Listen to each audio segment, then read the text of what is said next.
La tentation de ne pas aller au bout de l'écoute de cet audio va peut-être, à un moment donné, pointer le bout de son nez. Ce n'est ni bien ni mal. Voilà ce que je souhaitais aborder. L'éveil spirituel n'est pas une destination, c'est un piège. Non pas parce que la quête est inutile, mais parce que la majorité de ceux qui se croient éveillés sont en réalité les prisonniers les plus sophistiqués de la matrice psychologique qu'ils pensaient avoir quittée. Ils méditent, respirent, parlent d'énergie et de vibration, ont lu les bons livres, même si tout cela est bien. Et pourtant, quelque chose cloche.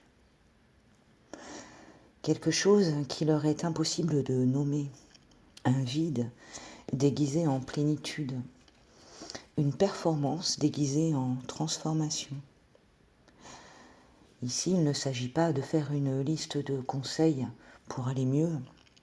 C'est plutôt un protocole d'autopsie pour disséquer, signe après signe, les preuves que ce que nous appelons notre éveil est en réalité la forme la plus élaborée d'un mécanisme de défense que l'inconscient ait jamais produit.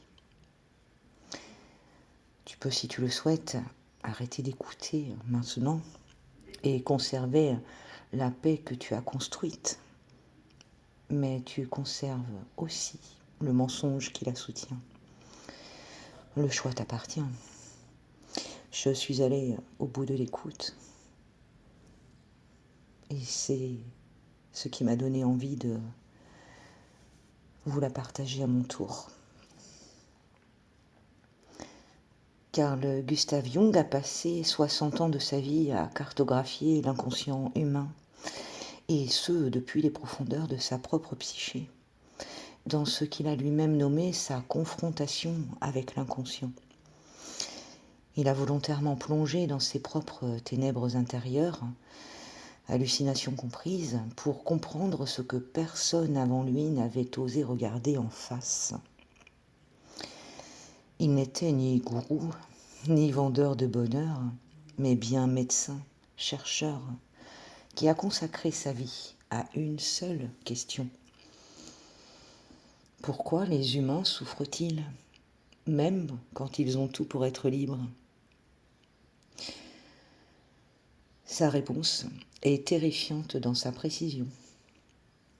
C'est parce qu'ils ne savent pas qui ils sont vraiment. Parce qu'ils confondent la construction qu'ils montrent au monde, ce qu'il appelait la persona, avec leur identité profonde.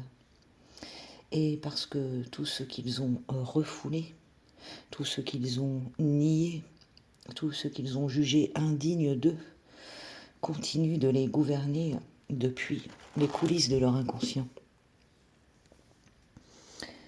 C'est ce qu'il a appelé l'ombre.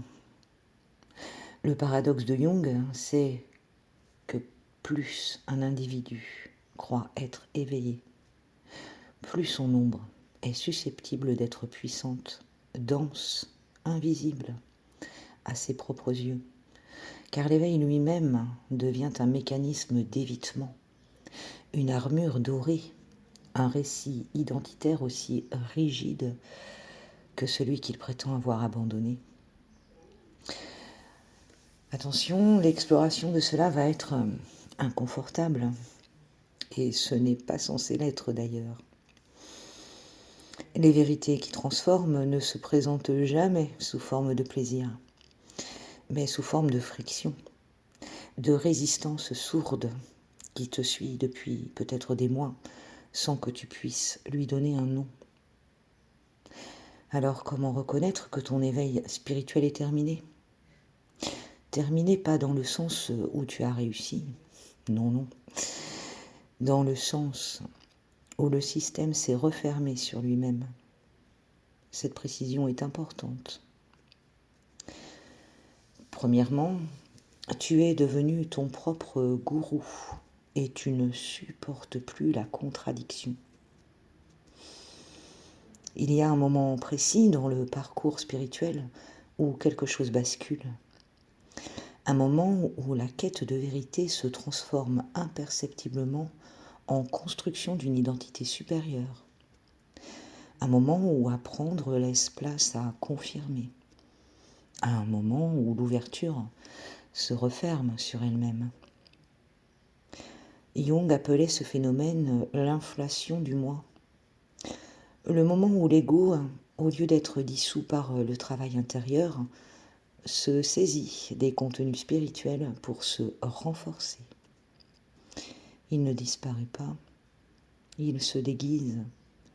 Il revêt le costume de l'humilité pour exercer la tyrannie la plus sophistiquée qui soit. Jung était formel. Le véritable travail sur soi commence précisément là où tu deviens capable de supporter que quelqu'un te remette en question sans que ton identité en soit menacée. Pas l'accepter de façon performative, mais le tolérer réellement, le recevoir comme une information.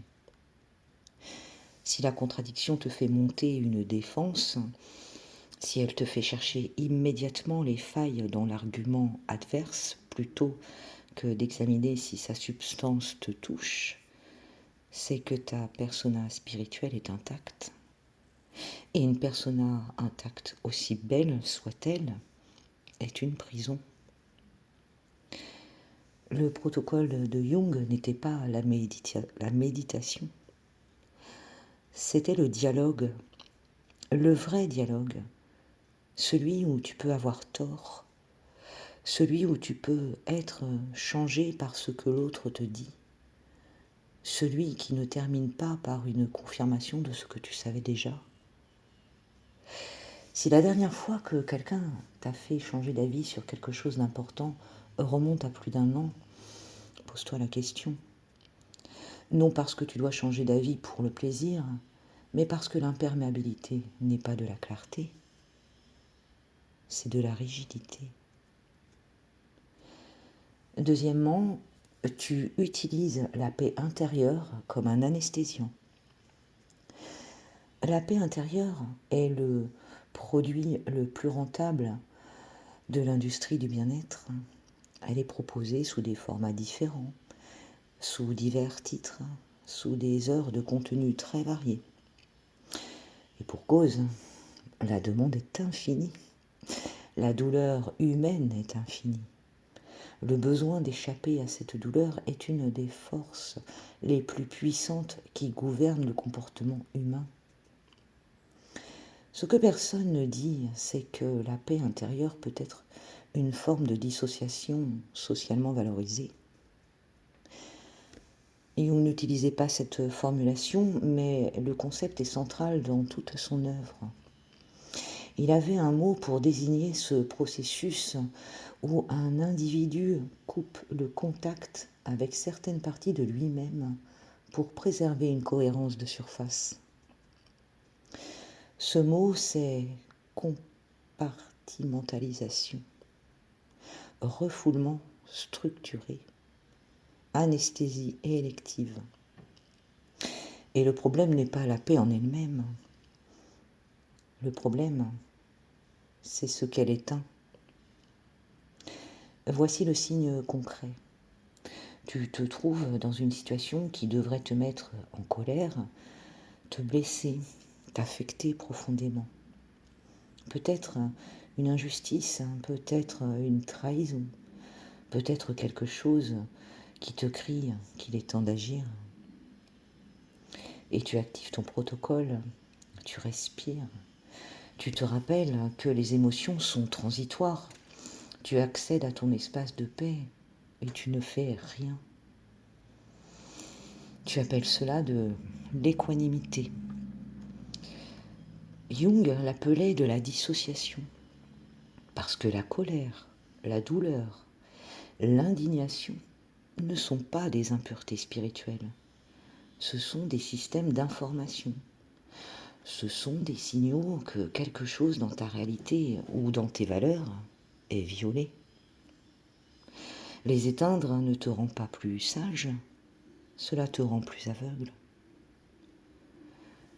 L'être qui a vraiment traversé le feu de la transformation ne ressemble pas à quelqu'un qui ne ressent rien, mais au contraire, à quelqu'un qui ressent tout et qui a développé la capacité de choisir comment agir à partir de ce ressenti, sans en être esclave, mais sans le nier non plus. Il y a une différence fondamentale entre traverser une émotion et l'étouffer.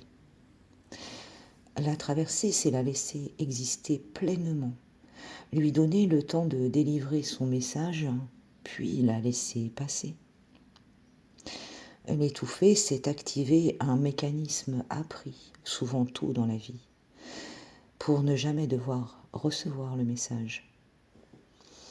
La spiritualité contemporaine a construit un système complet de techniques pour étouffer les émotions inconfortables avec une apparence de sagesse. C'est peut-être d'ailleurs son crime le plus silencieux. Si tu ne te mets plus jamais en colère, ce n'est pas que tu es éveillé, c'est peut-être que tu as choisi à un moment que tu as oublié que cette colère était trop dangereuse pour être vécue.